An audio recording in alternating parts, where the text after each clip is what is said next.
د تاریخي خیبر په لنډې کوتل یعنې لواړګي په خیبر پلچمړی کې دغه د بړونه 122 کلونه کېږي چې په زنځیرونو کې تړلې شوې ده.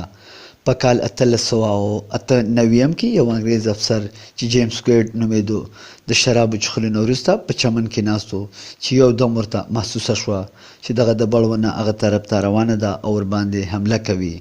همدغه انګریز افسر چیغې کړې او سپایانو ته یې حکم وکړو چې دغه ونه سمدستي په زنځیرونو کې وتړئ.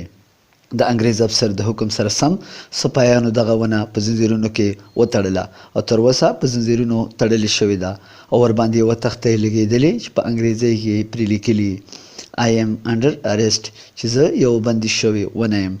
په لنډي کوتل چاڼۍ کې دغه په زنځیرونو تړلې شوې ونه د غلامۍ یاد تازه کوي ځکه چې په 1940 کې پاکستان ته ازادي میلاو شوه خو دغه ونه موږ ته دا باور راکوي چې ازادي ترلاسه کولو منزلونه لا ختم نه دي. د دې ونې غوندې زموږ زړونه او ذهنونه هم د غلامۍ په زنځیرونو کې بندي دي او موږ ته هیڅ قسمه احساس نشته. مینوال شینواري، پښتو ژورنال، خیبر.